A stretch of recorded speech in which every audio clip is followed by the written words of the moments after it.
Mach 3, give me crew show on 2, 3, and 4. Additional line 1, exit 1. 6, 3. Mach 3, give me start line 2. 5 electric. Mach 3. 5 line, come on up. Mach 3, give me start line 1 and crew show on 7 and 9. Line 1, crew show 7 and 9, Mach up. Yeah, do something. I hate weapons. Super op, line 3, red ball, avionics. Super Ops. Line 7 is code 3 for light in the gear handle. Fuck. Hey, so I started a Patreon because frankly, this stuff's getting expensive. Nothing will change the podcast or the blog if you don't subscribe, but if you want early access to episodes, monthly AMAs, episode shoutouts, voting on podcast topics, and all kinds of 20 Years Done gear, head over to patreon.com/20yearsdone. Okay, so today I'm joined by Eric Stromsky and Ashley Grugan. Ashley hosts a vlog and blog, The Diary of a Mixed Woman. Eric Stromsky I served with in the military for the last quarter of my career-ish, and we worked together at Holloman Air Force Base. They've both been on the podcast before, so I'm not going to get into too much detail, but they both worked on F-16s, and Ashley was a crew chief, and Eric was an engine troop, and I was a crew chief. And that's pretty much the gist, right? Yeah. Okay. Sounds about right. So today we're going to talk about careerism culture in the military. We're obviously going to be tailored towards the Air Force and probably also further tailored to aircraft maintenance. But I guess let's start with kind of, I'm not sure if careerism is really defined. I mean, I didn't look it up. So, I mean, I have my own personal definition, but Eric, what do you define as careerism? Well, careerism, we look at it as, two separate things. It's mostly referred to as a negative connotation for, the active duty. For me, a careerism can mean a couple things. There is no doubt that people do things during their career to further their own career. You can't get around it. You have to understand that it's the things you do, whether they're negative or positive, that has that effect on the term careerism. Mm-hmm. Some people, they do all the right things. They hit all the right marks. They're in it for their troops. But they're also on the flip side trying to make that next stripe. Ensure that their future for their family is going to be a good, solid future, right? Nobody wants to stay a tech sergeant for 20 years. Most people I know don't want to do that. Most people don't want, they make master and they're thinking about senior or chief. And some people think about it from the start, right? And I think that's where those people that are gunning for those stripes from the start, that's where the negative part of careerism comes into play to me. So, and we get into that a little bit later, what I mean by that. But like I said, it could be a negative thing or a positive thing. We all have goals and want to achieve. It's all part of your career, but it's just how you get there and what you do along the way that defines that to me. Okay. Ashley? So I looked into the definition of careerism before, and it came up something very similar with what Eric said. But the way that I've always looked at careerism is putting career before everything else, and like measuring your success based on your career success and not exactly what you did for the organization. Like it was based on like how you make it or get to where you want to be, whether that's, the highest ranking, the highest rank that you can get to, or, in the civilian world, whatever hierarchies those are, but just making it in the hierarchy versus like working on what the organization needs. Yeah, that's fair. I kind of the way I kind of hold careerism is where your individual accolades is the most important priority. Yeah. And most of your actions and behaviors are geared towards reaching that personal goal. I mean, personal, professional, individual professional goal. So in a good organization, the organizational goals and your personal goals will have a very close alignment, which will, in my opinion, will mean when you're meeting those organizational goals, your promotion and your personal wants and needs will be met vicariously as a side effect of helping the organization. I'm not sure if the Air Force does that very well, right? No. God, no. Because first thing I want to kind of talk about is, I think one of the biggest pitfalls of careerism is are people who are constantly chasing the next rank or the next job that can lead to the next rank. And for me, when I was, being considered for promotion, there was often times where I was like, I'm not ready for staff, or I'm not ready for tech, or I'm not ready, or I don't even want to be a master, was one of the things I said at one point. And I think that's the inverse of what a lot of people that suffer from careerism is they don't have that self-doubt, or it doesn't limit them. I think they do have a lot of self-doubt from my experience. They're chasing a lot of status to offset their own perceived deficiencies. But they just keep chasing. And that goes back to what the last episode, or the episode before last with Vic Mora, where he talked about some of these people get to master and then they're sitting in a room and they're fucking in way over their heads and everyone knows it and they know it. And then you're like, well, how the fuck did we reach this position? And the answer for me logically is because competence and promotion are really divorced from each other, and you can chase the promotion independent of your competence for the organizational goals. Absolutely. Yeah, that's basically what I meant when I was talking about my definition of careerism is like the woodchuck, the paper chaser, like the next thing that they can do to make for their own professional status. Right. And it's like, they're not contributing to anything. They're not mentoring people to, to make the next generation of maintainers, or, the next generation of supervisors or whatever, to make them better. It's just farming to get to the next rank, to make more money and to have better status and a voice or something, getting the things done that you want done. So when I look at it, I think we can all agree that through your career, you kind of go through different stages of what you want out of your career. And the longer you're in, and the different positions you're put in based off your performance early. So let's take a good crew chief, for example, as a senior airman. Next becomes the go-to person. Maybe they strive to get their X's early because their supervision sees something in them. And right around senior airman staff, you still see those guys and gals who are just really busting their ass to try and perform well, right?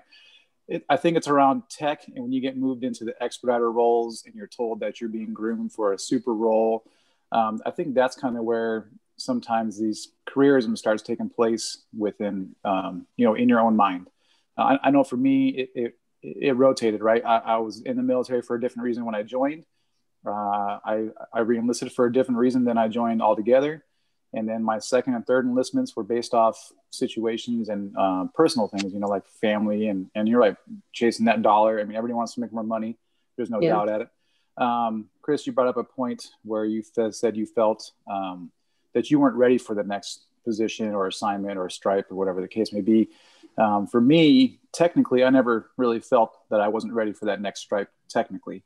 But when it came to dealing with people, as you get moved into assistant section chief and section chief roles, that's where I became kind of feet to the fire in my career. But as you move through your career, your motivations are way different from when you were at A1C to when you're a tech sergeant. And that could span, 10, 15 years for some people. So some people move up quick and they realize really quick that they're the shiny penny that wants to get promoted, and their whole outtake on what I'm going to do for this Air Force versus what can this Air Force do for me. And I think that's where we start hitting that careerism that really has a negative, tone for those people and for the people that work for them. I mean, they see it plain as day. So, Eric, you kind of touched briefly on, at least I heard it, mentorship. I think there's a fundamental problem with mentorship in the Air Force as well. If you were to ask 100 airmen, what does a mentor do for you, or why do you have a mentor, and what are you looking for in a mentor? I think a lot of them, maybe not airmen, maybe big A airmen, I think a lot of them are going to say a mentor is going to tell me how to get promoted, or they're going to explain the path to promotion. And a lot of those, I mean, I beat up on it. I know it happened at Holloman, and the pessimist in me suspects it probably happened at other bases too, because A, Holloman wasn't innovative by any stretch of the fucking imagination, and B, this type of culture I think permeates. But they had, you know, speed mentoring, where it was like 12 or 15 techs and masters all sitting at these little tables in a room, and you had a bunch of senior airmen and staff sergeants that would like rotate through and sit for 5 minutes. And the idea that has any tangible value, anybody that thinks that's useful automatically is an indictment into their stupidity when it comes to mentorship. So I remember that. And you got to ask yourself, the people who are sitting there, those techs and masters who are trying to mentor those airmen in 15 minutes or 5 minutes, they were part of the problem. They were there to get that bullet on their EPR. That's exactly what they're doing. I was asked to do that, and I said, what am I supposed to tell this airman in 5 minutes? It's not a date. I'm not trying to figure out if I want to, you know, pick this airman to mentor, right? You know what I'm saying?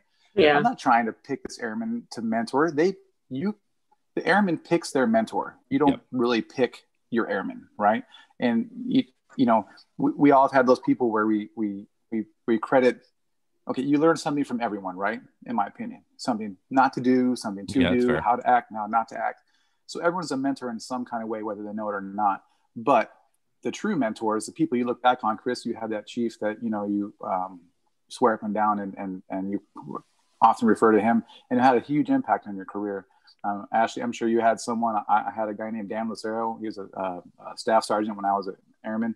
That guy was awesome, right? He was the right person at the right time to be my mentor. So, but yeah, that little speed mentoring thing, I specifically remember that was a terrible idea, but yet the uppers ate it up, right?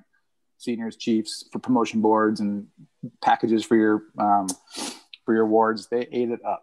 Yeah, I wonder how many of those mentors said, hey, when you're a tech or master, you should do speed mentoring because it'll help you get, which is the most fucking like paradox of careers ever. Sit here in 5 years and then you'll make master or senior because you're helping the next person up.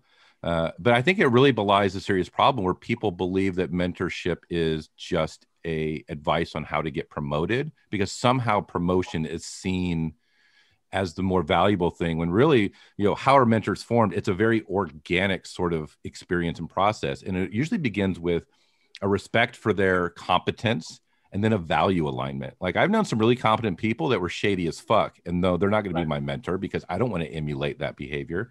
But when I meet someone that's really smart, wise, but also is fair, judicious with their actions, like, yeah, I want to learn that. And ideally, promotion would be a natural byproduct of increasing my character and my competence and my abilities through that mentorship. But the reality is, I feel like in the Air Force, it's not. Like promotion is not a true measure of your character, ethics, or competence. It measures like these satellites, sort of quantifiable things, because the Air Force is trying to infer your capabilities from those ancillary sort of metrics. And I feel like it absolutely misses the boat. So I guess that brings me to the question of, Ashley, how does the Air Force decide who to promote?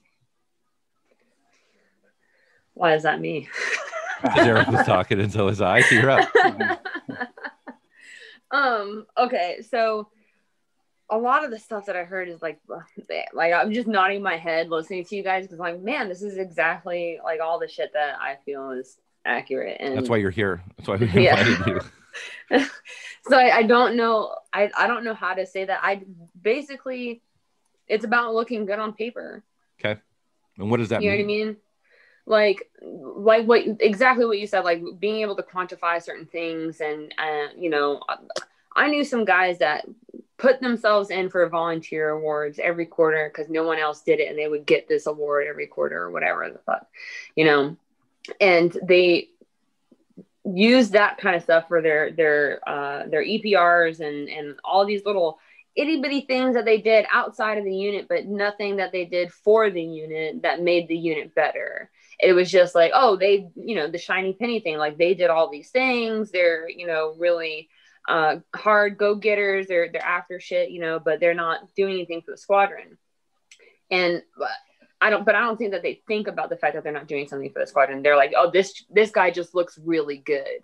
We have this shiny penny in the squadron that, kind of makes us all look good. And, their EPR looks fantastic. Let's go ahead and give them what it is that they think that, or what we think they deserve, instead of the staff sergeant who is acting like the tech sergeant and is an expediter outside of their, but that's actually a part of their job, and they're running the flight line and, showing leadership and stuff like that instead of, but that kind of stuff gets overlooked. You know what I mean? So, you made a really good point where you said showing leadership, right? And as I alluded to earlier, you, as you go through your career, when you're young and you're a go-getter and you're out there, even minus the volunteering thing, doing anything for work packages, most airmen are out there busting their ass, and they get recognized for natural leadership. And I think the Air Force is really good at grabbing those folks, right, through that young part of their career and elevating them into positions where they should. You show that kind of potential when you're an A1C to a senior airman to a staff sergeant. And along some of the way, Chris, Colonel Moore alluded to it in your last podcast, was what did you do to groom your airmen, right? As you get into master sergeant and above, tech and master, what did you do to improve your airmen, to improve their quality of life, to contribute something to the Air Force in a bigger sense versus just, your own award package, right? And look, don't get me wrong. There are people out there who, there's a few individuals I can think of off the top of my head. One specifically, Chris, we both worked for. She was always winning awards, always, right? But she was kind of that rare breed, right? I feel like everything she was doing was for the bigger picture, not necessarily for herself. And you know what? Some people really enjoy volunteering and, volunteering and setting things up, and they're not doing it for themselves, but the byproduct is you win a quarterly award, you win an annual award. Hey, so be it, right? But what have you done to groom your airmen is something that we should be asking every single airman at every stage of their career, right? What are you doing to help the person below you? Because you both know when your troops see that you're taking care of them and that you're trying to help them, not just check boxes, but to grow as a man or a woman, right? And to grow as a mentally and life happens, right? Not just how to turn a wrench on a flight line, but actually groom them, and that's going to produce better people in the end for the Air Force. And I think we lose that right around between tech and masters.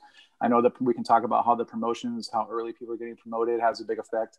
My master sergeants back when I was at A1C were 22, 23-year, people that were in the Air Force, right? They weren't just a 15-year or 12-year airmen. They were in there for 20 years before they made master sergeant, and they showed, right? And they were definitely a different a class of people. But, important to me, what did you do to improve your airmen is something that we sorely miss at the lower levels, in my opinion. So, from the way I see it is, our work performance is usually a teamwork sort of activity. Very rarely do you have a person shouldering a major part of the organizational mission all on their own. It's almost always led a group, was part of a group, participated in this activity.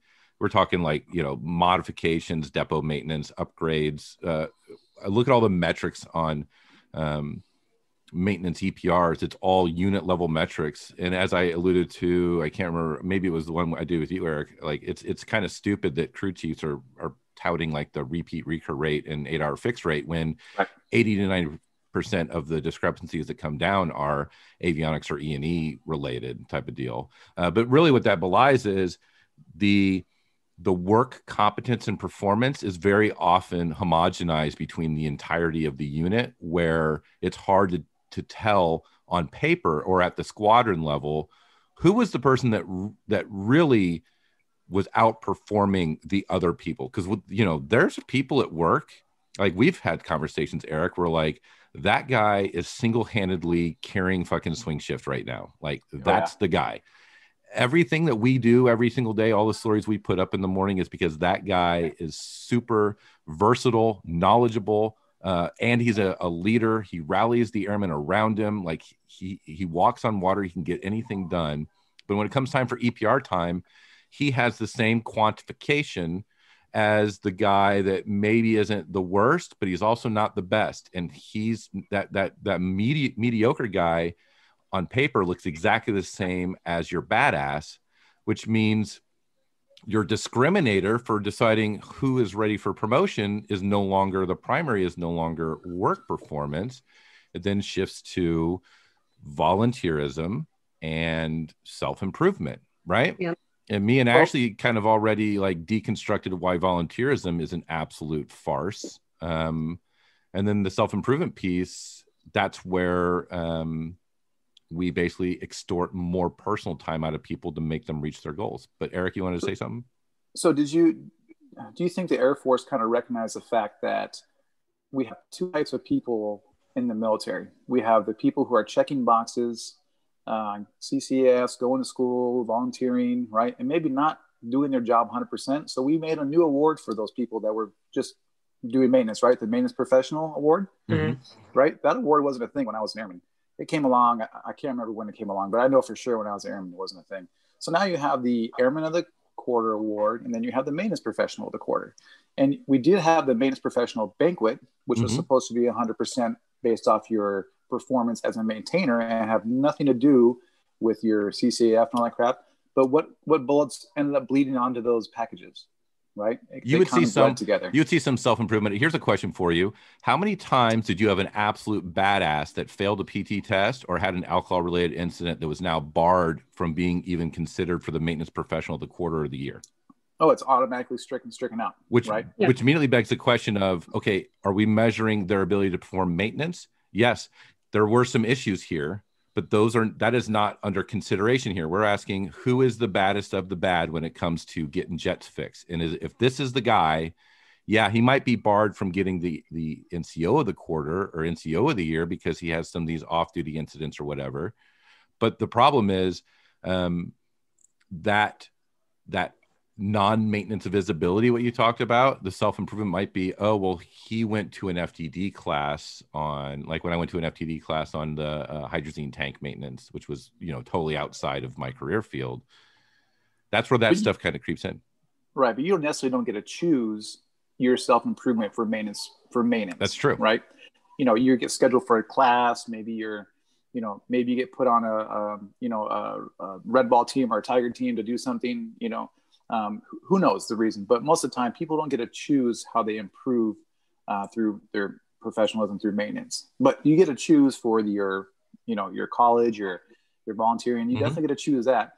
But I just find it funny, the Air Force, they make these two separate categories. Now to grow an individual from start to finish, it's a tall task for the Air Force to do, right? Any branch. I've seen it in my own personal work here as a civilian.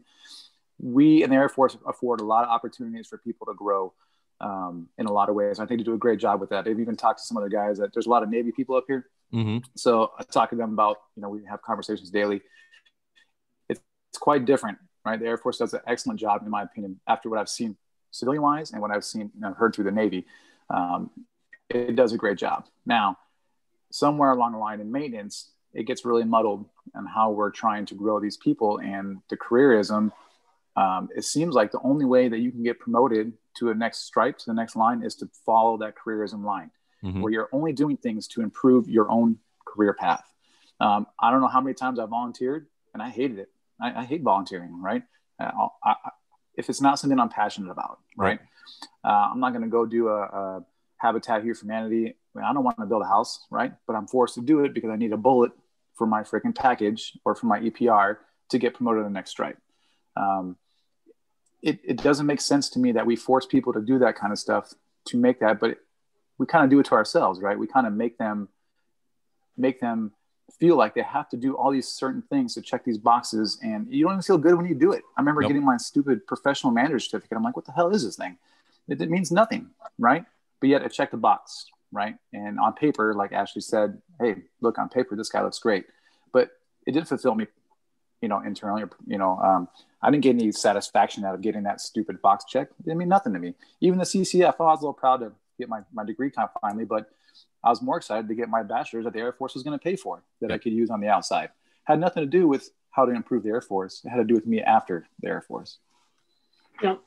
And that's why I have that problem with the EPR system, because it's basically, they took away the Firewall 5 situation, which, was a disaster. But even now, even with the rack and stacks, you're still looking at that because, like Chris said, you've got this guy that might have done something off color once or something like that, but they're the hardest working, flight line humping dude that, just is killing it out there and is stepping up and trying to do the next best thing and is, educating the younger airmen, taking his time to do those things. But like that shit doesn't make it onto his EPR. And so now you're focusing on other aspects of, I hate the whole airman concept, but, they're focusing on those things instead of their actual performance, which I think is messed up. Yeah. And what's really frustrating, especially when we talk about the education piece, is, recently the Air Force projected a budgetary restriction. They've cut TA from $4,500 a year to like $3,750 a year or something. Yeah. And then with the caveat that, you can use your GI Bill still, or you could do FAFSA, or you could do some of these scholarships. But it's like, how much do you think of our TA budget is consumed by people that don't actually give a shit about going to school, and they need a fucking self-improvement bullet? How many hundreds of thousands or millions of dollars is being spent solely so somebody can fill a fucking block on an EPR? Oh, yeah. Chris, how many CLEPs or DSTs did you take just to say, I took a class? That was the biggest crap bullet in the entire history of that bullets, right? I mean, absolutely. I'm gonna go sit down and take this test, and then I'm a write. I earned 3 or 6 credits during this quarter for and people should see through that. And I know when I was at the point where I was grading packages for awards, that kind of stuff was automatically stricken out, right? I mean, most of the time they didn't say it was a DST or CLEP, Yep. And we saw a lot of the same people go through for packages, quite a bit of time, but don't even put that on there, right? I mean, it's cool that you're doing that, but you're not doing it for the right reasons, right? In my opinion. So I think it's interesting that the Air Force is now universally harming everybody's education benefit because there's not enough money. If all they did was, now, as far as I remember now, I mean, I'm an old retiree, so that is what it is. But as far as I remember, in order to even be promotable to senior chief, you have to have an associate's degree, right? So we are cooking into this process to try to force people to get degrees. I mean, does that make sense to you, Ashley, that we would make education a requirement and then run ourselves out of fucking money? Yeah. I mean, it makes sense. It's creating another limitation. Right. You're requiring this of people in order to further your careerism, and then you're taking away the ability to do that or to fully achieve that. It's all shit to me. So how much money would we save if we just said, okay, you no longer need a degree to make senior. If you're good at your job and you're competent, you'll be considered for promotion. And by the way, we're dropping higher education off of the EPR completely. And if you want to go to school, you can go to school. And how about we raise the TA cap to like $15,000? And if you have the time and the inclination and the bandwidth, you can get way more schooling done if you so choose. And if you're not interested in it, then you don't have to fucking go, and your promotion isn't going to hinge on that. Yeah. See, I never understood why officers, right, where you had to have a degree to be an officer, right? When I think about kids that I know that went through college for 4 years, they're no better at handling any kind of situation than a kid that went straight to work at a high school, right?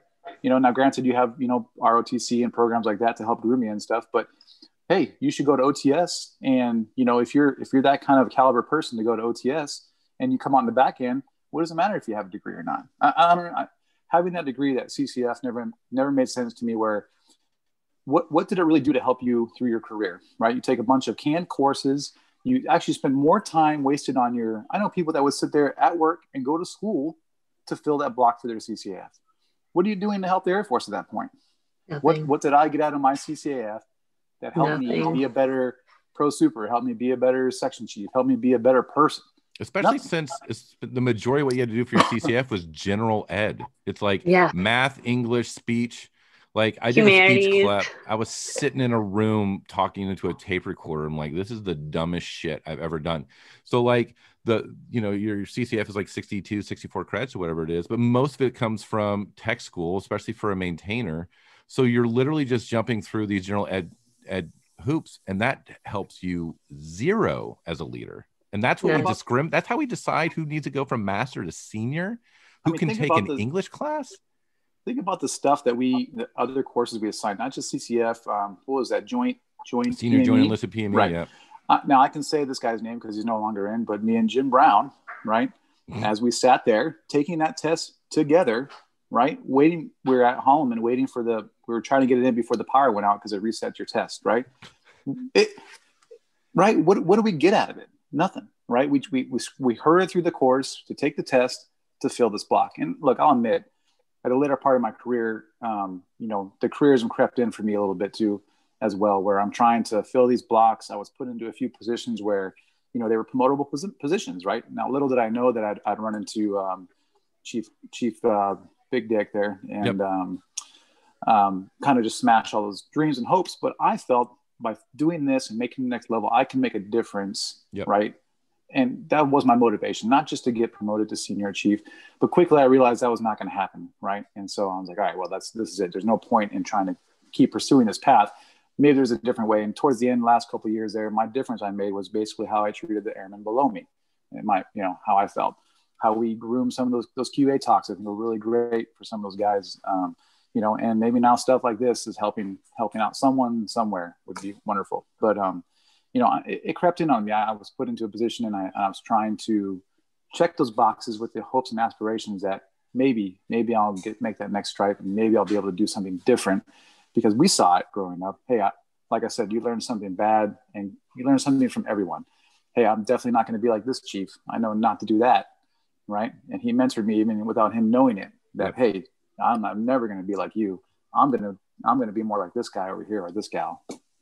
So if the work performance is a wash because everybody gets nearly the same bullet and certainly the same metric impact, and if that defers the discriminators for who gets the highest rating to either who gets awards like Maintenance Professional of the Year or NCO of the Year, and et cetera. But we already talked about how Maintenance Professional of the Year is not strictly maintenance, because if you have these character flaws, you won't even be considered, no matter how good you are at maintenance. Really what the Air Force has done is they've created a system that disincentivizes mission accomplishment for promotion and highly incentivizes and I would argue that the reason that they place so much emphasis on the CCAF is to justify the Community College of the Air Force's fucking existence and funding. Like, let's mandate people have to do this. And now look at all the credits they produce. And by the way, this is the value we add. But I think there's slides out there that the Air Force shows this is how many people in our organization have degrees, or this is how many credits they did this year. So again, it goes back to what me and Ashley talked about in the volunteerism episode, that what they're doing is they're incentivizing you to blow your fucking personal time on a half-assed shitty quality school. Sorry, CCAF, it's fucking true. You're doing general ed, and I did like math 105 for my CCF, where I literally began with addition and subtraction, and I was like, okay, so I'm defrauding the taxpayers. That's cool. Thanks, CCAF. Right? It's not fucking real. It's not academically rigorous. I'm not writing like these huge papers. There's nothing like that there. It hasn't improved my ability to do my job. No. And then you do the volunteerism piece, which me and Ashley deconstructed in that episode, where we really realized that volunteerism isn't supposed to encourage, engagement in the community for the sake of developing your character. It's to do public relations for the Air Force on your own fucking personal time, to make the people at large think the Air Force is a better organization that grows these great people. So at that point, what you get is people that are very good at doing everything that's not their fucking job and doing all the shit that's not important. Yeah. And that's who you promote. So I, we talk about the EPR system and how it's geared to basically support this careerism idea, right? It's all in your EPR. It's all in the way they title their blocks and everything. We all know the EPR system has to be revamped almost altogether in order to correct the past. I think it's more about forward. the culture, personally. What, the culture?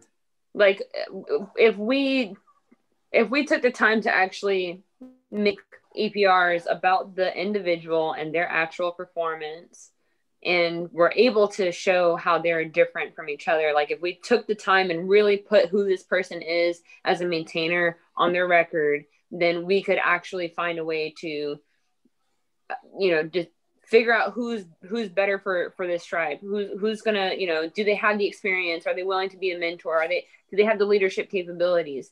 If they're looking at that instead of every fucking thing else, regardless of what's titled on EPR, if we're, instead of trying to standardize everything across the board and make everyone's EPR look the same, I feel like if we took the time out of the day to do that, it wouldn't really be about the paper anymore. Yeah, that's a good point, where you look at the individual. Now, Air Force has thousands of people. They're trying to choke up this pyramid, right? And as we get closer to the top, right, only the best of the best are supposed to be there. If you're looking at an individual, and I talked a little earlier about that airman, that A1C, that guy that's out there running the flight line and just kicking ass. What are we doing to groom them to be that next step? Now, we all know some people will never be any kind of a section chief. They're going to be great at maintenance, but they just can't handle personnel, right? And that's a huge part of growing in your career, because at one point you're leading personnel, you're making decisions for these personnel. But if you can't make that jump or that decision, your leaders have to identify that and put you in appropriate positions. Now, there's people out there that pull the wool over everyone's eyes, and they seem like you said, and I alluded to the shiny penny, but they can't, right? They can't meet those goals. They can't mentor those people. They can't take care of their airmen. But on paper and based through the EPR, the way I have it set up now, they look outstanding, right? And that's all people ever see when you go to these boards and packages, and these chiefs and colonels sit in a room and look at your package and say, this guy on paper is awesome. Well, where's the personal recommendation? I know we do the stratification, right? But where's the personal recommendation when you get to hire, as a chief, saying, this is my guy, I want this guy or gal to be promoted no matter what. So there is, and I'll tell you what the fucking problem is, because we had that senior at Holloman that I talked about, where I did the McGee's theory of linear intelligence, where he was literally dumb as fuck, right? Like, he's dumb. And it wasn't like I figured out he was dumb. Everyone knew he was fucking dumb at all levels. His chief, his peers, airmen were like, that guy's dumb, Sergeant McGee. Like, yeah, I know. I don't know what the fuck happened, but yeah, he's dumb.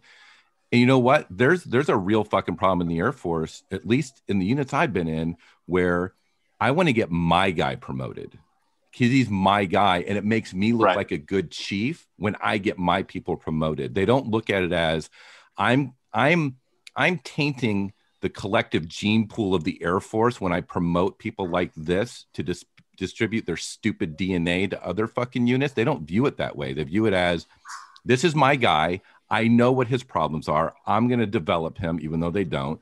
And I'm going to promote him, and I'm going to get him. Because when that guy got promoted to chief, the chief that helped him was proud of himself. And I can't fucking fathom the mental gymnastics to go home and brag about getting that guy promoted to the highest fucking levels. So, like, there is a personal recommendation. We just suck at it because we're so focused on why it makes us look good for getting other fucking people promoted, which is why when you have somebody that is incompetent but does well on self-improvement and stuff, there's a murder board and everybody's working to make his package the best. Or there was a time where a senior walked up to another section chief and said, hey, I need you to put in somebody for NCO of the month or the quarter. And he's like, all my guys did really terrible this quarter. Like, nobody, I know how the spec section did. I know how the weapons section did, and they're all better than my guys. Let's go to bat for them. And the senior was like, you should always put in somebody. Well, maybe what if they were legitimately not doing well? Like there should not be a compulsion to try to promote your guy all the time. If you can say he's not, or he or she isn't ready, They're not performing up to a standard. I'm not going to reward, because that's also you get fucking rewarding the behavior where that person gets the award, that person gets the stripe, and they go, well, I am really fucking good at this, and they don't fucking know, like, because they're too dumb to know they're dumb, and then they keep getting this like this reward feedback, and it just amplifies. Well, so think about that senior, right? When you're a senior and you're being groomed for chief, you should already be acting like a chief, right? Sure. There should be no surprises, and that's how it is for most ranks. Now, maybe besides, you become the staff to a tech, you're supposed to be a technical expert, and that's when your technical abilities and your non-technical abilities start merging into tech and master to do other things. But that senior, he didn't have a clue, no. right? Not a clue even how to be a senior to that point, or master. Right? And because they were the one who filled all those blocks, because they were in it for careerism, and the people that were happening to be grooming them were the exact same way, this is the outcome you get, right? Now you got top-heavy careerism people. I want to bring up his name again, but I won't. There's another guy at Holloman that we know and love. He's the exact model where that chief was grooming this master sergeant to become this next person. But everyone below him, even down to the smallest airman, knew that guy was an idiot, right? And he was only in it for himself, period, right? And we have a huge problem because those people have to get weeded out somehow, right? Because if you keep breeding below you, hey, I was promoted, I was brought up this way, now I'm going to pick my guy and bring him up this way. And that's an important piece. The people that decide who gets promoted, they were promoted in the dysfunctional appearance over substance system. So in their minds, there's a real cognitive bias working against them where they have to recognize the system is good because for them, they got promoted in it. And in their mind, they're good, which means the system can't be flawed because it resulted in them reaching their goals. Right. So it must be a good system, and they're going to still adhere to it. So the ability of the Air Force to make change for how we do promotion is going to require large amounts of shitty people that got promoted in a dysfunctional system to accept the fact that they are frauds and shouldn't have been fucking promoted. And that's never going to happen. Well, remember when they made that shift from, remember I talked about earlier how there was guys who were in 20 plus years when they made master, right? And that was a thing. You made master sergeant, it was very rare where you had people talking about making senior chiefs. They had made master sergeant and they were in it for the maintenance. They were those old school, I don't give a crap about volunteering. They didn't, CCF, what's that, right? So sometime within our last 20 years, this all kind of shifted and changed when they started doing the higher tenure and they reduced and they said, hey, you're not going to be a tech sergeant by 15 years. You're out. You're not a master sergeant or, whatever they are. That had a huge impact on careerism overall because now, hey, it's a survival thing. Yeah. Right. Yeah. And I remember when I was a senior airman, we had 2 tech sergeants retire at 20 years, right? They were tech sergeants and they were awesome guys, right? And they loved it. They thought being that tech sergeant at 20 years was, the bee's knees, right? They loved every minute of their career. And they were not ashamed to retire as a tech sergeant at all, right? They, that has gone away, right? That portion now, if you don't make senior chief, that's it. Some people allude, to making master as the pinnacle of their career. And it's now shifted because of careerism, right? We've told these people, you have to make senior, you have to make chief. If you want to be anything, you have to make master sergeant. What about that performer out there that loves maintenance? The guy that wants to work the line all the time. We know those guys. They don't want to push papers. They don't want to write EPRs. They want to turn wrenches. And there's nothing wrong with that. And those kind of people make the Air Force turn. But yet we told them, you're out at 15 years if you don't make tech, right? Is that what it is now? 15 years? No, actually it bumped back up. It used to be staff was out at 15 years and they actually bumped it back up to 20. Now you can retire as a staff again. 15 to 8 to something longer. Yeah. Right. But that takes me back to what Chris was saying earlier about not being ready for promotion. Because something that I struggled with when I was I made staff my second time. The first time I wasn't ready, so I didn't give a shit when I tested. But the second time I studied my ass off and it was PDG only. I learned nothing, by the way. WAP testing is a fucking joke. No. In case anybody's wondering. WAP testing is a fucking shit show. But anyway, I was in the desert and they were like, we're going to get you your X's. And I hadn't been to ALS or anything like that. So, I couldn't put on my stripe and they wouldn't waiver us out there. And I wasn't ready for X's because I was like, I don't feel like I have the experience that I need to become a real 7 level or a good one. Like, I was like, I am experienced in not very many things. The things that I know how to do, I can do very well. You need me to drop a tank or do a defuel real quick, boom, boom, I can get it done, whatever. But like, I didn't have a broad range of experience on the airframe, and I hated that. And that's a different conversation. But my upbringing on the line, I didn't get a lot of opportunities to do heavy maintenance. And so I was like, how can I be a staff sergeant and a 7 level with red X's and sign some shit off when I've never taken a stab off? Yeah. You know what I mean? And so I was like, send me to phase. Send me to phase for 6 months. I want to learn some shit. So that way, when I come back onto the flight line and I do 7 level stuff, I can teach people how to be, a good maintainer. And that way, when, 5 years from now or however long it is before they make staff, they learn something and can feel a lot more confident about becoming a 7 level. And that is beneficial for the squadron as well as it is for me. Yeah. But that's not something that's ever really taken into consideration. And they expedited my red X's anyway. Well, I mean, think about it. You made that choice, that decision, to speak up and say, look, I don't think I'm ready for these X's. Getting your X's is a huge deal in the Air Force, right? Especially in maintenance, it is a huge deal. Most people would never say, I'm not ready for this, because if you say that, now you're automatically telling everyone that, hey, I'm not good enough. And it's frowned upon, right? And I think that's sad because, one, you're doing X's for some, really complex tasks. And, like we said, it's a dangerous job. And if you don't do your job right, we've seen what happens, right? Yep. And every airman has a different kind of career path. You talked about you weren't a lot involved in maintenance because your career path was a little different. I think you went to training, right? Is that where you went? I became a training monitor, but that was like towards the end of the last 3 years.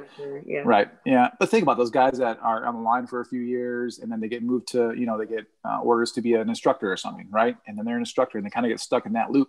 Those guys and gals, they're not necessarily going to be great maintainers, and they come back to the career field and we automatically assume, hey, you taught this stuff, you should be able to do all this stuff.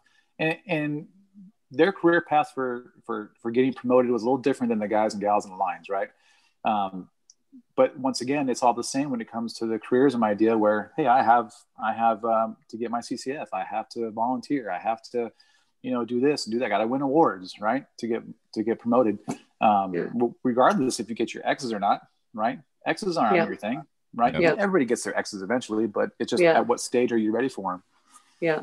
I agree. You talked about writing EPRs, and it brings me to something that popped up on the page maybe a week ago or so. I know exactly what you're going to talk about. Right. So there was I shared it from somebody, I can't remember who, but it was basically the meme was supervision, follow all the AFIs, and then the subordinate says, yeah, but you told me to write my own EPR, and the AFI clearly says I will not write my EPR. They said, just shut up and that one. See it. Yeah, but not that one though. You're right. Like, don't follow that AFI though. And I saw quite a few comments that were like, you should write your own EPR. That's your career and you should be invested in it. And then the argument was also, that's how you learn to write EPRs, is you write your own. What do you think, Eric? So I have a story about that. Funny you brought that up. I knew a guy when I was back at Luke in the engine shop, and he was a supply guy, right? So he wasn't attached to, he was attached to us. Our chief had wrote his EPR, and I remember he was a master, and he comes back, and the chief had told him, hey, EPRs, I need your EPR. So this guy, earlier in the year, we had an inspection. I forgot what kind it was, but they found some major write-ups in his supply section. Basically, they found a bunch of parts in a locker that were not accounted for. I remember you telling me this story before. Didn't he have something in like a freezer too or something? Never mind. No, that's a different story. Sorry. Anyway, the guy had a bunch of augmented parts in a locker that weren't accounted for, brand new parts. So the inspectors found it. So when he's writing his EPR, he thinks to himself, you know what? I made a huge mistake. I'm accountable for this as my section. And he marked himself down on his EPR, right? His thought was, if I show the chief that I'm taking responsibility for this, he'll understand it and write me a 5, right? How'd that work out for him? EPR back. Yeah, it got exactly what he marked himself, right? And at that point, I realized quickly that when someone tells you to write your own EPR, right, you make yourself sound the great, because if they're going to be too damn lazy to do it themselves or even rate you on how they see you, how it's supposed to be said, why wouldn't you go in there and then write yourself like your shit doesn't stink, right? Why would you not do that?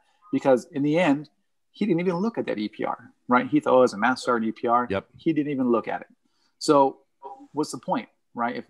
If that person's not going to take the time to rate you accordingly to how they see your performances based on your peers, right? Then what's the point? You write your own EPR and you mark yourself a 5 and you make them mark you down. Have you ever been asked to write your own EPR, Eric? Every single year. Okay. Right. Every single year. Ashley, have you ever been asked? Sorry. I'll take it. When I was at Airman, that guy Dan Lucero, he told me he asked for bullets. He's like, I want bullets written out. I just want what you did on a piece of paper. Okay. And so my first 3 years, he did all my EPRs, which was awesome. I had a similar experience. So pretty much the entire time that I was on the flight line, my supervisor wrote my EPR. They just asked me to give them bullets. There's, I would chime in on certain things here and there, but my last 3 EPRs when I was in the office, I wrote those. By choice or because they told you to? Because they told me to. So what's interesting about that is, especially when you're told to write your EPR, how many times when you're writing your own EPR, which you shouldn't do, are you also lying about when your last feedback was accomplished? Oh, what's the feedback? Right? What's the feedback? So it's like, what makes me happy? I just want to say this out loud. When I first became a supervisor, one of the first things I did was pull all of my kids into the conference room and did an actual feedback with them because I never got one. Yeah. Just wanted to say that because I'm really proud of it. Remember when right before I had to drive to Oklahoma, Eric, I was in that room giving a 3-hour initial feedback. Yeah. Like you would peek your head and then, eventually you knocked on the door, like you're going to have to drive to Oklahoma because, Holloman's a fucking train wreck. But he was like, what's going on in there? I'm like, this person has a lot wrong and I need to really lay out a path forward for them to be fair. And I can't cut it short. And it's important. This process is important.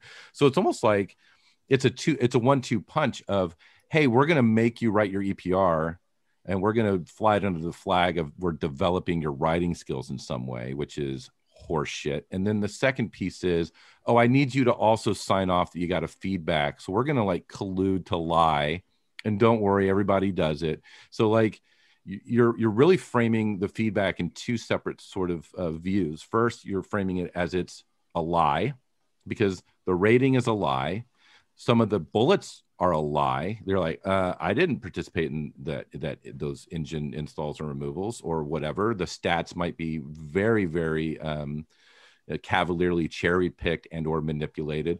And then what you're also doing is saying, this is the most important thing, even though you've lied on it and lied about your feedback. And I didn't give you feedback. Now this is also the most important thing. And I'm making you do it.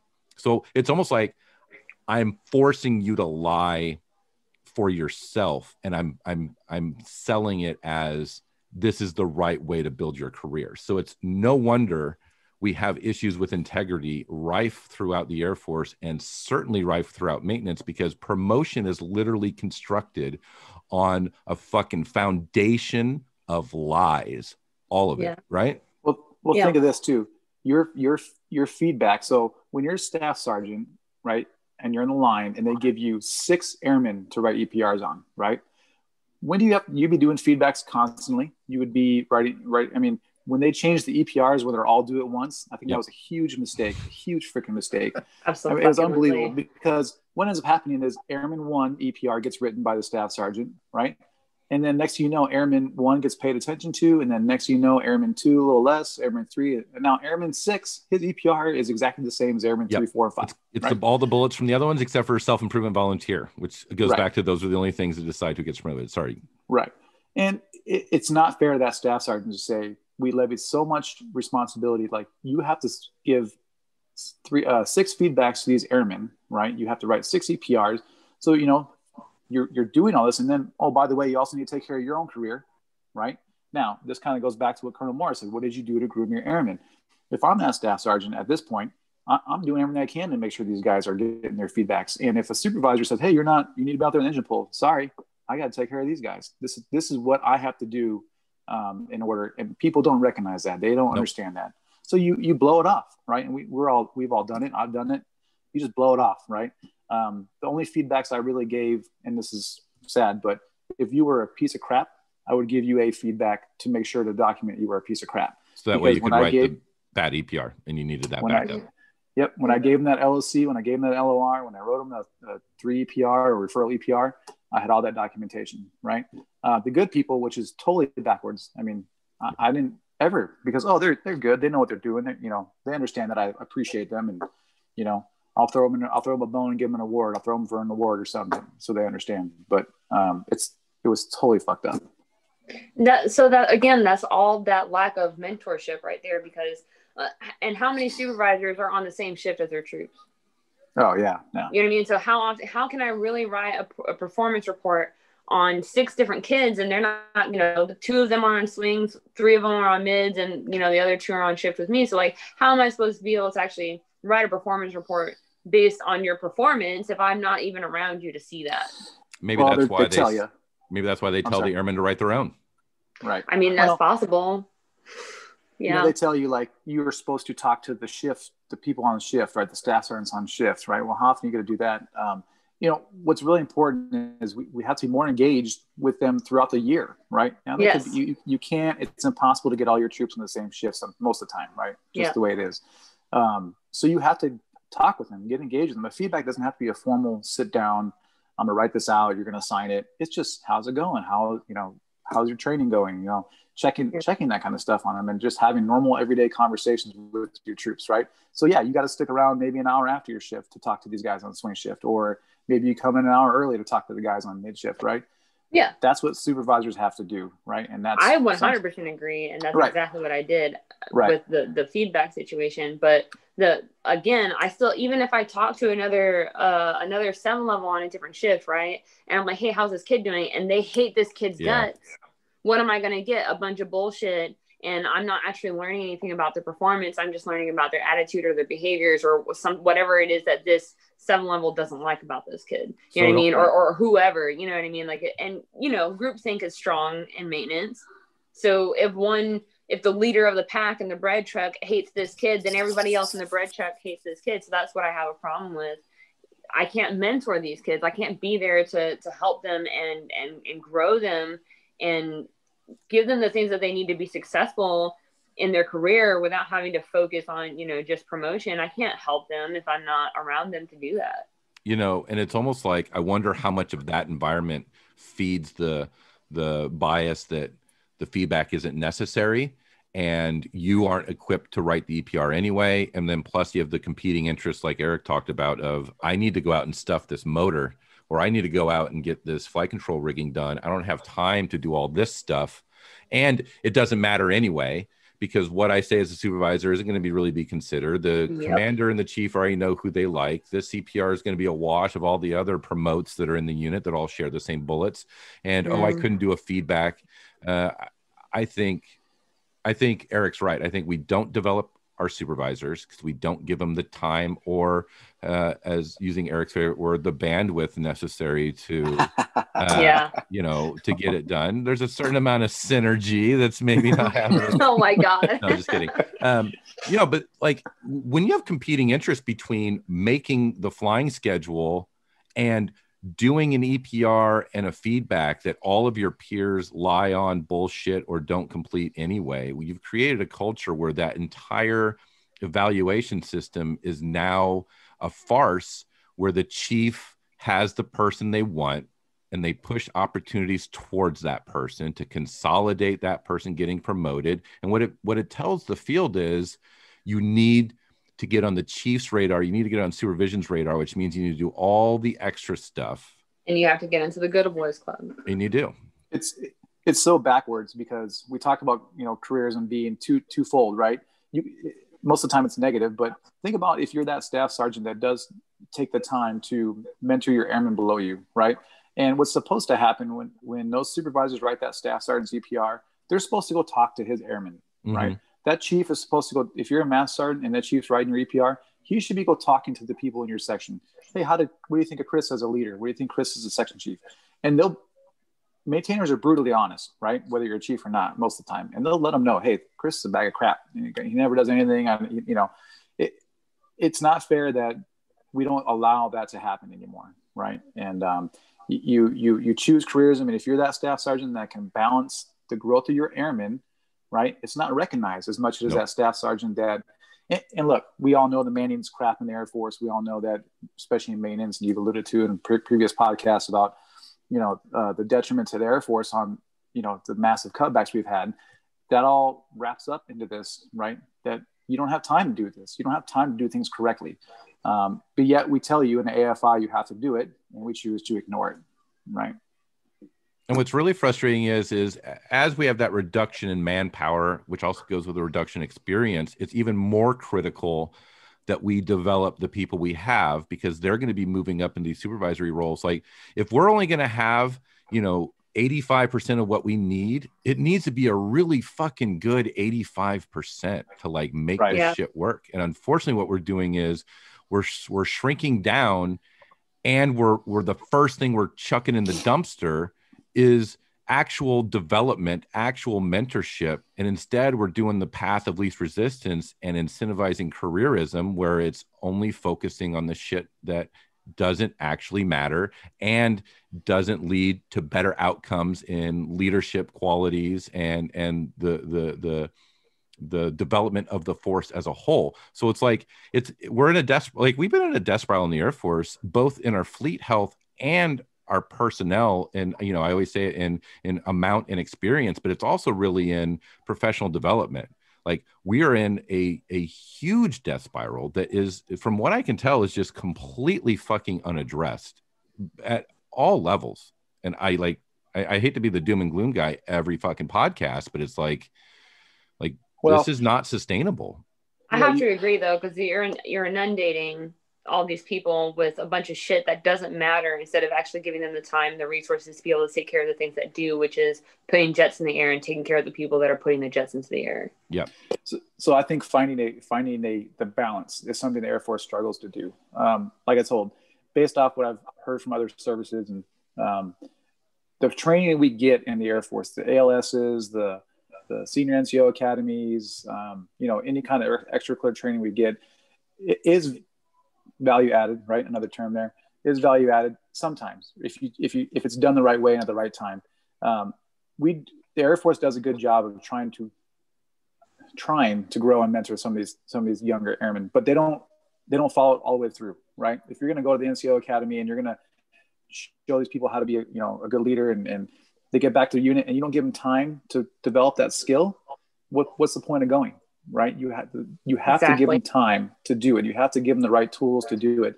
And you get thrown right back on the flight line as an expediter. You tell me, hey, if your feedback has to be in that truck, right, as you're rolling around the flight line, then that's what you have to do, right?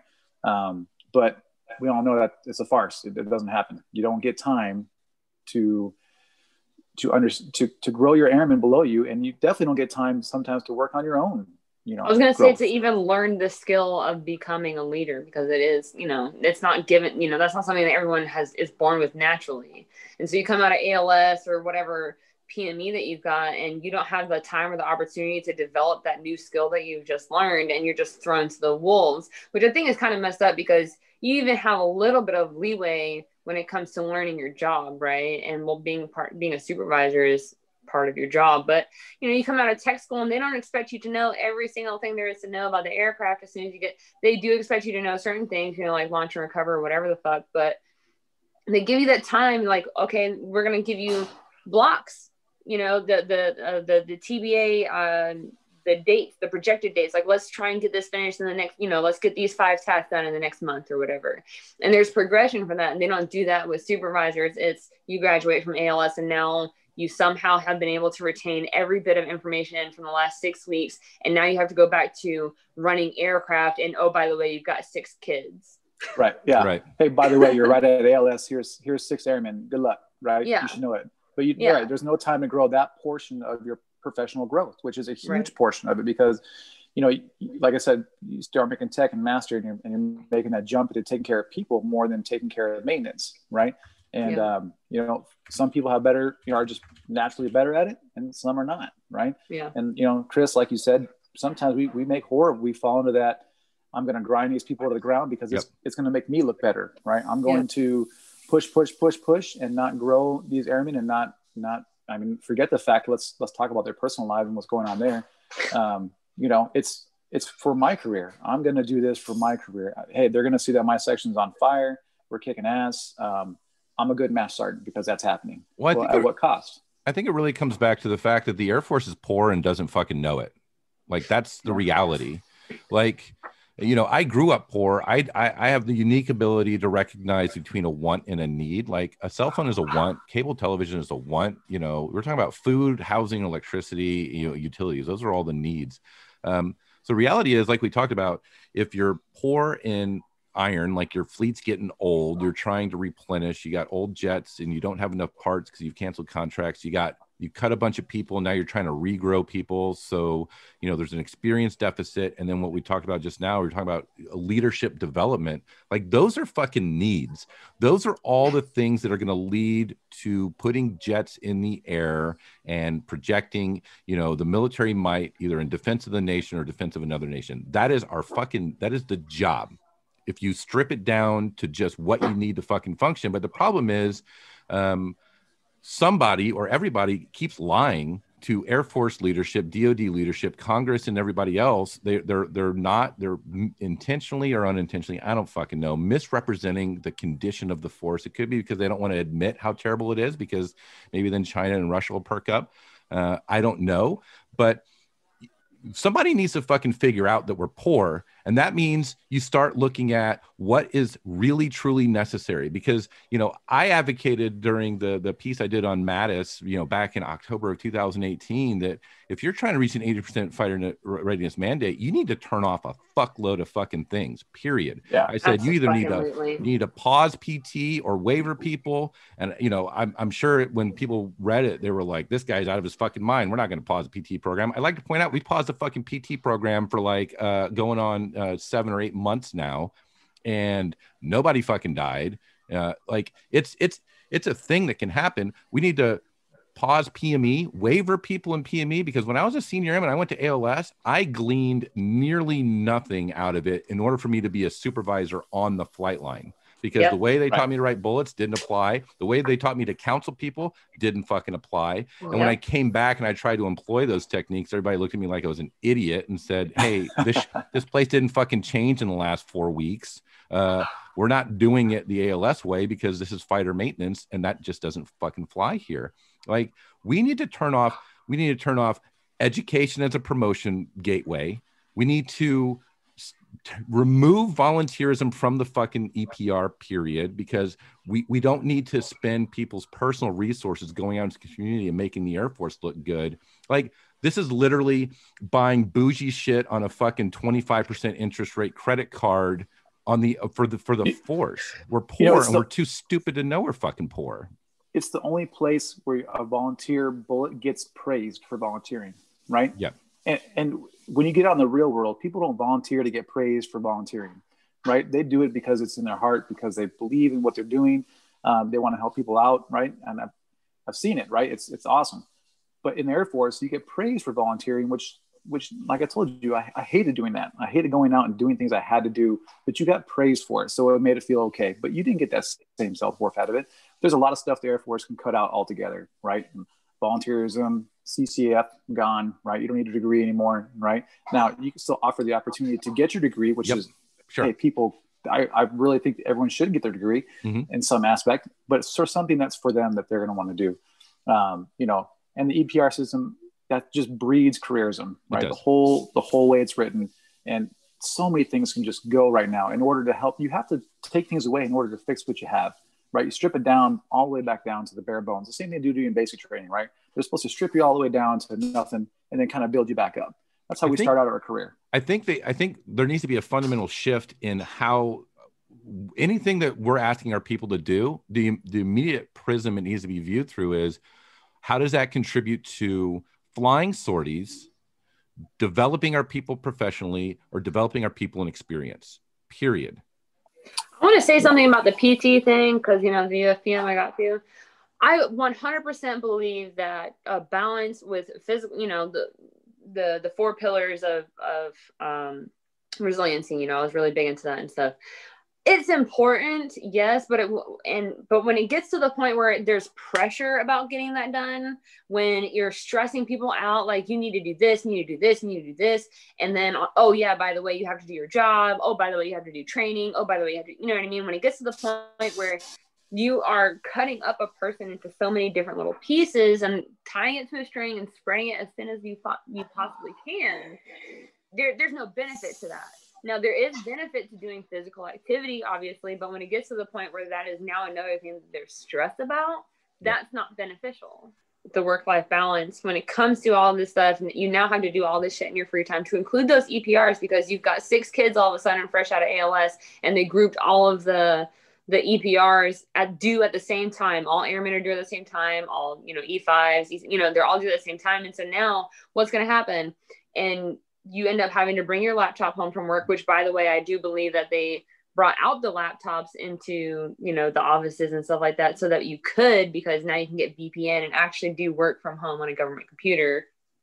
But that's besides the point, and so now what are they going to do? They're going to come in on the weekends, or they're going to take their laptops home and write EPRs on the weekends instead of spending time with their family or finding a way to decompress or get their laundry done. You know what I mean? And I think the real problem is, like, I was just as good a fucking crew chief when I didn't work out a day at all as I was when I was working out. Like, I could still lift up the JFS, I could still hang the ADG, I could still do all of those things.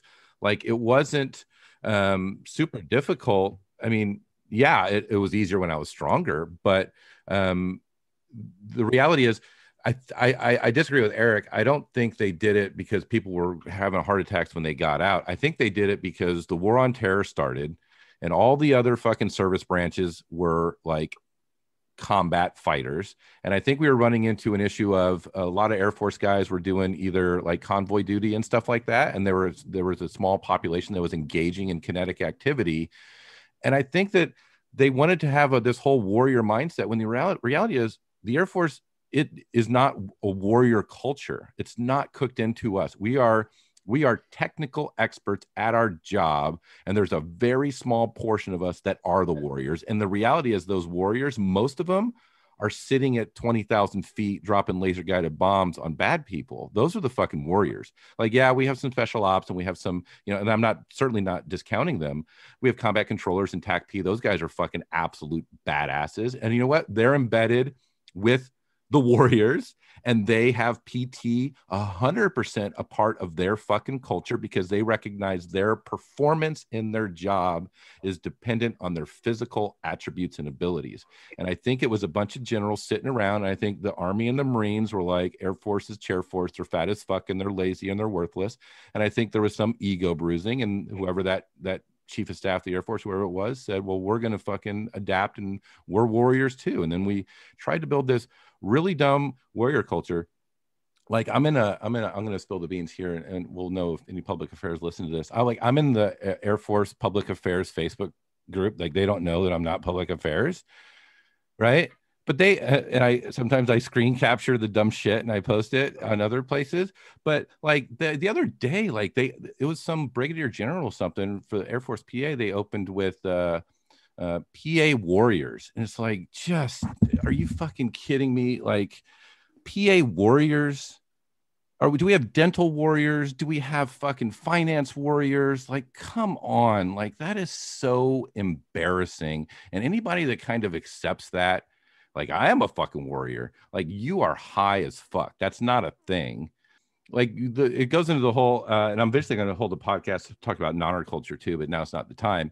But it's like, when I look at special ops, when I look at TAC-P, they're fucking definitely a warrior. I am not a fucking warrior. I'm the guy that knows how to troubleshoot a jet and get it up in the air. And so that way the pilot, the warrior, can support the other warriors. That's my fucking job. And my physical fitness is not a fucking requirement for that.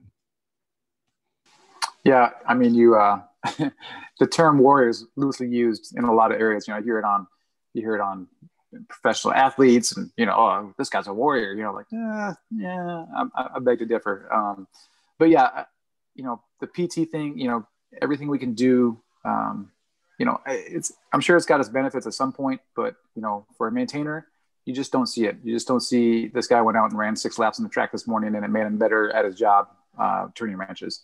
And if it did matter, they would give you fucking duty time to do it. If it was so fucking critical to you doing your job, then they would allocate time. Because are you telling me that like TAC-P, that they don't PT during their fucking duty day? I fucking promise they do, because it's critical to their job. So if the Air Force can go, no, you don't need to give it because really we need more of your time to go towards jets. Yeah, no shit. Yeah, no shit. I can do a whole talk on just fitness. Yeah, maybe.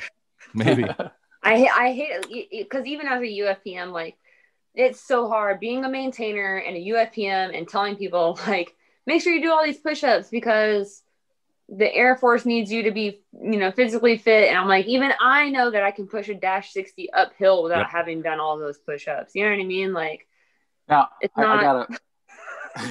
I gotta say one thing. If you end up getting a legit 100 on your PT test, right? So, some things actually do feel kind of good, right? Hey, I just kicked the ass in that PT test, right? Running those laps, for some people, that's a cool thing to get to. But some people can do that standing on their heads, and some people, they'll never ever reach that. I don't care how much PT they do, but you're talking about things we can cut out and things that allude to careerism. I mean, PT definitely falls into that category for sure. Absolutely. Yeah, don't get me wrong. The emphasis on everything outside of work needs to go to include fitness and training and everything else. Yeah, and it all creeps, right? Like, in order to do the volunteerism, in order to do the schooling, in order to do the PT, the Air Force has deferred all of that to your very precious and finite family time, which I'm getting back on a soapbox, but really what they're doing is they're splitting goals. They're saying the Air Force's mission goals, that's during work time, and you can grind yourself into a pulp, but we're not going to promote you based on anything that you fucking do for work. So we already explained how work bullets are not the discriminator. But if you do have a personal goal of getting promoted, then that's where you're going to have to do the volunteerism and the self-improvement and the PT and all this stuff. And then it's like, oh, okay, so we're going to dangle the promotion carrot for all your off-duty time work. And there's nothing that's going to come from this on-duty time that's going to lead to your promotion at all whatsoever. So it's really, it's fucking super manipulative, and it is like, it convinces you that you need to give up anything and everything. And then of course you run into family issues, because how many times have you been like, you had all these plans or whatever, and then it pops up that you're working on your PT test, or you have to volunteer, or you have to do all this school stuff. And I agree with Eric. I think everybody should get their degree, but I think they should be able to pick when in their career it's the right time to fucking do it. Whether it's because they happen to be in support for a little bit, they get an instructor gig or phase or something. It's because they want to. Yeah. And most people get like a lull in their career for a certain amount of time where they get a little bit more stable hours. And that's the time where they can take a breath, recharge their batteries, recharge their family sort of relationships, but also that's when you can springboard, get your education done. And then you wouldn't have to limit TA across the force, because you're basically incentivizing a bunch of careerist fucks to do a bunch of CCF bullshit. And it's basically stealing money from the people that actually want to get their degree. Yeah, that's a good point. So what bothers me about this entire thing is that it's like none of it's worth it.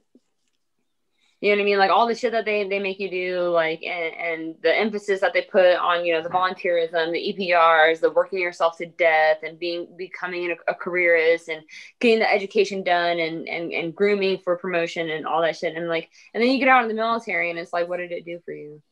Well, I'll have to disagree with that just a little bit. There's a lot of things that I did in my career that, definitely didn't help me when I got out. But there's a lot of things that did, the byproduct of me going to school, filling some blocks as a master sergeant or tech sergeant and getting my degree, that degree helped me when I got out. When it comes to careerism, all the stuff, extra stuff, the volunteering, the PT and all that stuff, you're absolutely right, where that didn't equate to crap when I got out. Oh yeah, I was gonna say, because I 100% agree, because my work ethic, my attention to detail, and my ability to be able to carry, a lot of stress from work and still be able to function appropriately, that kind of stuff. Those are definitely skills and traits that I'm glad that I picked up on. And then of course, the cultural differences and traveling and dealing with people from small towns and big cities, and, just learning people in general. You know, it's very culturally diverse. That's definitely helpful. But the careerism piece, you're killing yourself to make it into something, and for what? Like, what do you get out of it once you're done? You know what I mean? Like the shit that I've got over here, and I'm just like, none of that's helping me right now. Your awards, right? Awards. Yeah, like my awards and like the gifts and stuff like that. I'm looking at my medal rack, and I'm like, what is that doing for me now? Who cares? Right. They even tell you in TAPS that they don't give a shit about you. It's true. So what's the fix? How do we get rid of the bullshit? Right. So we trim away everything that's not, you know, added to what we talked about, which is growing the technical experience or going towards a mission or the actual development of the person. But I guess, how do you decide who gets promoted? Well, I you know, your time and grade promotion up to senior airman, right? To me, if that can be maybe expanded a little more, right? I know we have minimum amount of time where somebody can be promoted to staff or tech. They have to be in so many years. I think that needs to change a little bit, because I know, you know, being a 4-year staff sergeant, really not a great staff sergeant, right? I agree. You haven't even had time to, you know, to learn yourself, let alone how to deal with other people, right? And how to manage all these different situations that get thrown at you as a supervisor. So maybe that time and grade, maybe that bleeds out a little bit longer. Maybe you're a senior airman for 4 or 5 years before you're allowed, you know, mandatory. Maybe you're senior airman for 8 years before you can even consider to be a staff. I mean, I don't know, because the more time you spend in a rank at a certain position, you know, you hone your skills at that rank, and you start learning how to do the other, what's above you, and you get put in those positions, right? Like, how many young staff sergeants did you put in an expediter role, right? Hey, the tech sergeant's gone this week. He's on vacation. I need an expediter. And I think you as a staff sergeant can fill that role, right? And you put him in there and kind of groom and give him those shots to do that as you know, watch them. So maybe, I don't know, maybe a little more time and grade needs to happen. And, you know, if you're promoted based off your time and grade versus your EPR, hey, you know, I'm going to make master when it's the right time to make master, not because my EPR has all this crap all over it that says I'm a good person, that says I can do a job as a master sergeant. But in reality, you can't, because you haven't enough time. Sometimes there's just not enough experience or exposure to the right jobs. But what happens when somebody is an absolute badass and now they're held back from promotion because they haven't hit the time yet? Well, you know, that step promotion, right? Step promotion to me was a real good thing, because most people I saw got stepped. Those the technical guys experts. or gals that's fair. We're the ones that, you know, I knew a guy named Tim Williams. He was awesome. He was my expediter at Luke. He got stepped to tech from the staff, and we were all over the moon about it, right? We were ecstatic for him, right? This guy was awesome.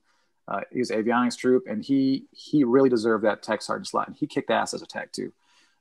So, you know, that kind of stuff, maybe we leverage more as some steps instead of just making only 3 stripes available to the squadron. Maybe that's how the promotion works. You know, hey, who's allowed to get steps? So you've done your time, but you know, you haven't met your time in service yet, or time in grade to make the next rank, but we're going to step you because we think you're that good. So what's the difference between step promotion and getting a must promote EPR? Well, but it has to be from the right people. We already talked about it. We already have these people that are deeply rooted in this careerism, and it just breeds the next generation, and it breeds the next generation. Somewhere, some leadership has to change what's going on. Big Air Force, right? And until that happens, this kind of change will never happen. We could talk about it all day. And, you know, people have their own ideas as they get into these positions of power and positions of influence over the Air Force. But what's really going to change? It's going to take a big change, right? A whole revamp of something. And it's always whoever's at the top is going to be their idea, right? And if we keep pushing these careers and people up the chain, it's never going to change. So what if promotion, what if EPRs were only based on work performance, right? That was it. Which also let's add leadership as a component of work performance, right? If you have a way to measure it. And it had to be true and honest, because how many times have we seen lies on bullets, on packages and stuff like that? And everyone knows it's a lie and everybody kind of goes along with it. What if work performance / leadership as one kind of homogenous piece was the only thing that people decided who got an EPR rating? And if there was any evidence of falsehoods on it, there was some sort of repercussions for whatever leadership was pushing up an untrue EPR. First of all, I think EPR bullets should just go away altogether, right? So I'm going to write this character type statement, this paragraph on, or this page on this airman. They're how they are professionally, how they are personally, and it comes down to whoever is signing that EPR, right? Going out and talking to the people maybe below them or around them to find out, hey, how true is this? Your supervisor wrote you this letter, let's call it, whatever you want to call it, and it says here that you're the bee's knees, right? I'm gonna go out and find out for sure. It takes a little more legwork for the people above, the chiefs, the master sergeants, to go out and actually talk to these people around them. Now, you got to take a grain of salt. Not everyone's gonna like certain individuals, and that happens. But in the end, you have this endorsement from a supervisor, right? You have the word from the people that work under them or around them, right? And then you make that decision. That chief has to make that decision. Out of all these 15 staff sergeants that I have in this pile, this is the one these are the top 5 that I may put in for a step promotion based off all my research and what the supervisor wrote about them. But everything has to be done correctly, right? Without bias. So I want to piggyback on that. You're ready to be a senior NCO. No, I'm good. Thank you. So I 100% agree with everything that he was saying, especially when it comes to like getting rid of the EPR. I think that it should be based on like recommendations. I think in the whole picture, when it comes to the fix and promotion and getting rid of careerism and promoting a better culture that's beneficial, not only for the individual, but for the military or for that organization, besides getting rid of the fat, like the excessive training, and the volunteerism and all that shit. I think that vectoring, especially for maintainers, is very important. I think that it should be mandated. I think that by the time you become a staff sergeant, because I agree with the time and grade, time of service type of situation, but I think that there should be requirements along the way. Like, before you become a staff sergeant, you have to have worked the flight line for a year, worked phase for a year, and maybe like a support or something like that. So that you have a better understanding of the different parts of our career field. Because if you think about 7-level CDC testing, it's all 21-101. And all 21-101 is the supply system, mock, the overall larger picture. Because once you become a tech sergeant and you start getting into the truck and having to deal with the flying schedule and stuff, you kind of need to know those things. And so I think that it's important that by the time you become a certain rank, you have experienced, wheel and tire, can dock, phase, mock even, I think is important, because that will definitely help somebody who's going to become an expediter or a super or whatever. So I think that I can't speak to other career fields, I know, but something that I've always been envious of when it comes to weapons troops is that the wing weapons manager looks at vectoring really hard, and they make sure that they move around to get experience in different areas of their workforce, because that's, how are you going to tell me to be a crew chief and then put me on the flight line for 6 years, and then all of a sudden I become, a staff or a tech, and you put me into phase and I have no idea what the fuck's going on in there. So I think that it's important to have a better concept of your job, your scope, and basing everything based on, experience level and your time in those experiences and meeting, those requirements, something along the lines of TBA. Ooh, hold up. So that was what I was going to suggest too. So I'm really interested you said that. First of all, let's do a hypothetical where TBA is honest. I know that's a tough hypothetical, isn't there? Okay, so let's do a hypothetical where TBA is an accurate reflection of what you're really competent in, and maybe even have scaling for how competent you are in it, type of deal. Like if it was a 1 or 2 rating as a A1C or senior airman on an engine removal, that's a different level of proficiency than a staff sergeant would require, like a 3 or 4 sort of rating, which is, I know the task start to finish 100% perfect. Go ahead, Eric. Well, how about this? How about TBA has more than just your technical abilities in there? Sure, like leadership stuff too. Sure. Yeah, I mean, that's lost. And what if promotion was more decided on TBA, assuming TBA was an accurate reflection of what you knew and it wasn't fudged, then you could literally quantify your job knowledge right on the spot, and you can almost pull up like the chief of the unit to go, who's my most qualified in TBA? Okay, it's Staff Sergeant Smith. Okay, then go to the section chief. Hey, I'm looking at Staff Sergeant Smith. It looks like he's the most qualified. Is he your like go-to guy? Yeah. He's a guy. Okay, so I also noticed in his leadership categories, he has some of these things done. Is that accurate too? Yeah. But then of course the problem is anytime you have a mechanism that's going to be weighted for promotion, that's where the careerism is going to creep in and the lack of integrity can creep in, because we already know TBA is absolutely 100% full of shit, right? Like very regularly it's pencil whipped, so that way you can kind of clear your books of people that are showing overdue for training and stuff like that. Never mind the fact that I'm sure you were signed off on stabs, right, Ashley? Like before you fucking said you ever did one. Like sometimes it's sit down with the TO where, yeah, we did a stab the other night. You were out there. I was holding the flashlight and I was standing at the toolbox type of deal. So there's certainly a potential for abuse there, but I think TBA is probably a much better, especially with Eric suggesting that somehow you work in development stuff, leadership development. I think TBA is probably a much better measure if used appropriately to decide who should be promoted. Sorry, Ashley, go ahead with your I mean, that's exactly what I was talking about, and making sure that there's those milestones in there. Because like I said, like maybe it's a requirement that you work mock for 6 months or a year and phase and wheel and tire and can dock and, you know, all those different things. I think that those should all be a requirement before you, let's say maybe tech, maybe you have to have 3 out of 5 things completed before you can be, you know, considered for staff sergeant. That's good too. You know, that kind of stuff. I feel like that there should be requirements based on job skill and performance and knowledge, you know, those types of things. And then, just like you were saying, you know, like I feel like this kid is, you know, kicking ass and taking names, and let's go ahead and do a step promotion for them. But I think that there should, like what Eric was saying, there should be recommendations. And, you know, I personally think something that I appreciate from the Army, which is weird, is that they, you know, they do kind of like board interviews when they become an NCO. Why? Because in the Army as an NCO, you can lead them on the ground into you know, battle. So why don't we have something similar where they do an interview process or a board process within the squadron, and you know, you pitch and say, I think that I should be considered for promotion because yada yada yada, and you know, like having that kind of conversation, and instead of it being just looking at the stuff on paper. So you bring up a really good point about the other services that I could be 100% off on this, but I'm pretty sure they can promote and demote, right? A unit commander, or maybe I'm not sure who, but they can do it almost on the spot without going through all this red tape. Without, they do it easier. Right. And what I've been told is you can say, all right, look, you're a staff sergeant, you're a senior airman.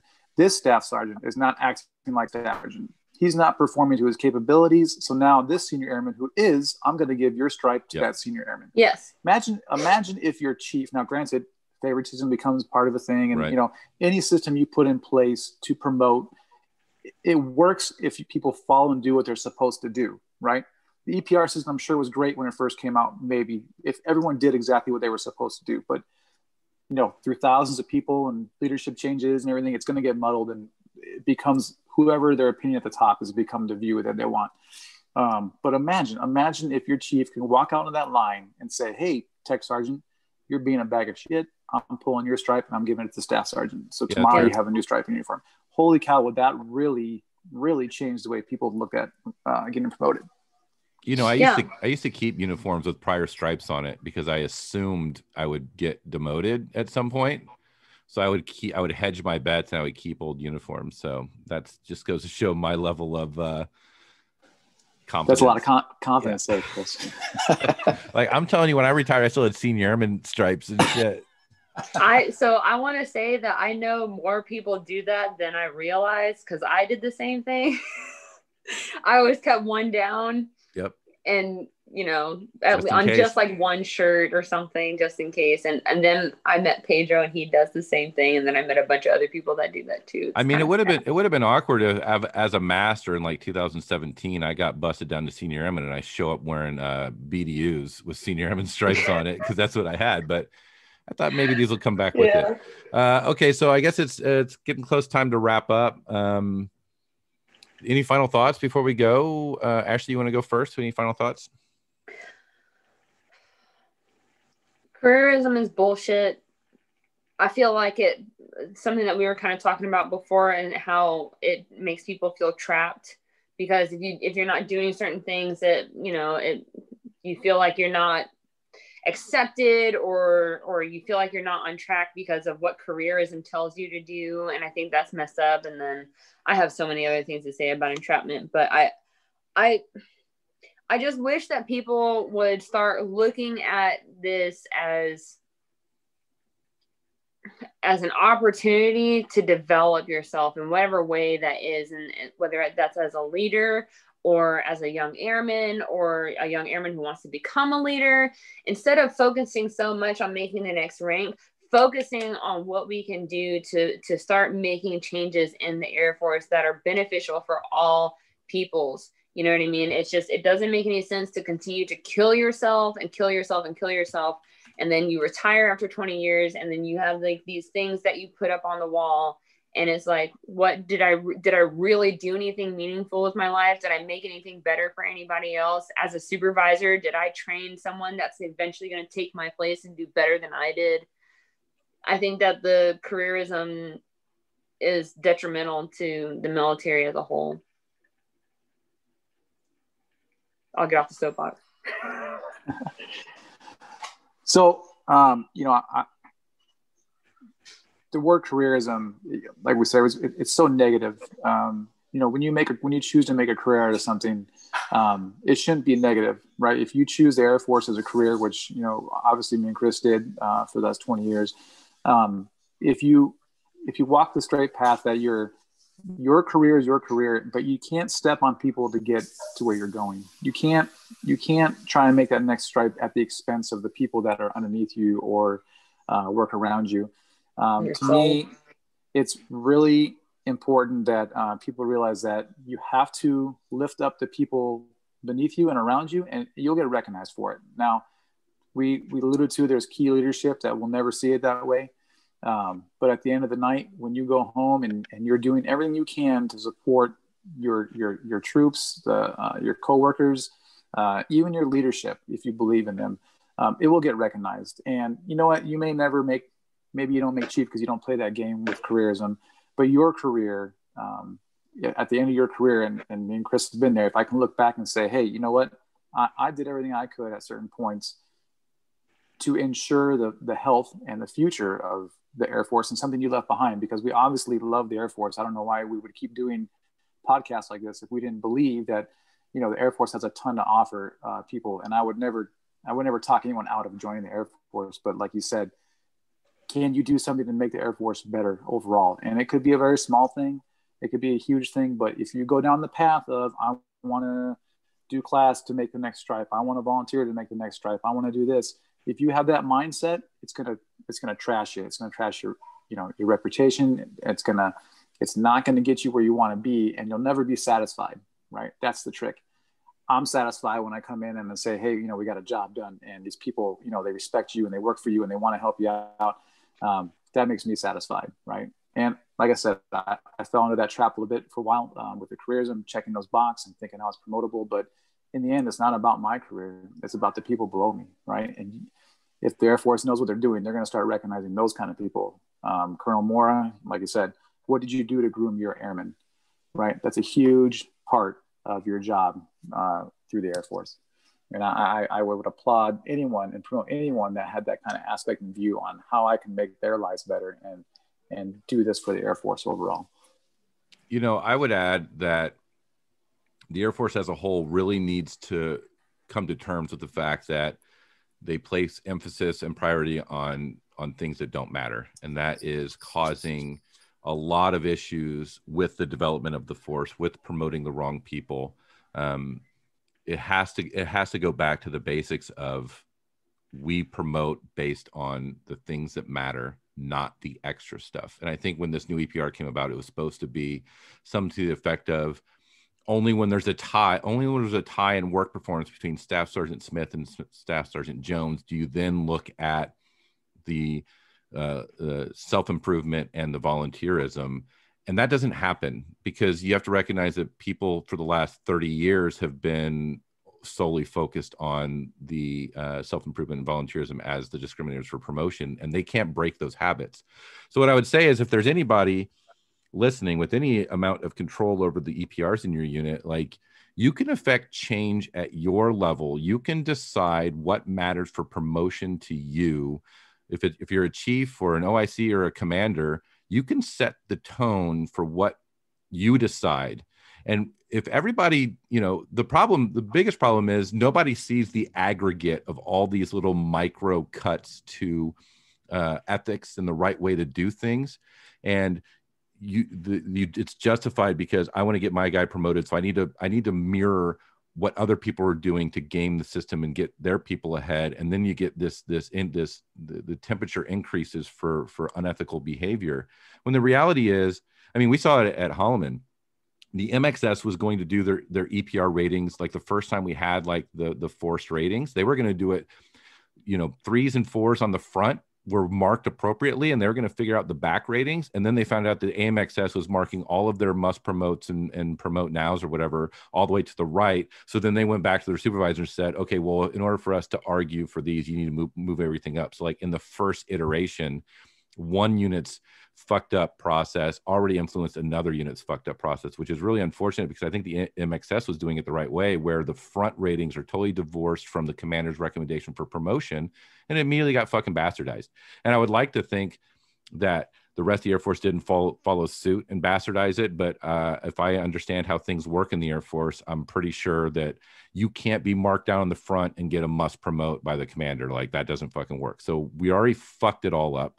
The trick is run your unit, pick your priorities, cast off fucking self-improvement volunteer. If the Air Force doesn't come back and say, hey, self-improvement volunteer work is gone, we're not doing that anymore for promotions, as a commander or a chief, you can rally the people you control and go, we will no longer even view or consider self-improvement or volunteerism for promotion. Tell your guys, that won't be considered. We care about who gets the mission done, who's your best person, and we're going to go to production. We're going to go to the flight chiefs, and we're going to go to the airmen, like Eric suggested. And we're going to ask them, who's the leader? Who's the person who works hard? Who are the phonies? Like, give it to us. If it has to be an anonymous box, I don't know, fucking figure it out. But we have to refocus on what actually matters to the mission, development, and growing our people. That's it. Everything else is chaff, and what it's doing is it's stealing resources, and you're promoting the wrong fucking people, and you're making the Air Force worse by subscribing to that fucking dysfunction. So, thanks for joining me, guys. Yeah, it was wonderful. I love your chats. Okay. Me too. Well, thanks all for the chat, and I hope the people that listened found this useful. I know we went a little bit longer than normal, but I felt like this was something that couldn't be unpacked in a timely manner. But other than that, adios. That's the show. I can't thank you enough for reading, listening, and watching and supporting everything that I've done with 20 Years Done. If you're new to this podcast, I recommend you go to 20yearsdone.com or find us on Facebook at facebook.com/20yearsdone.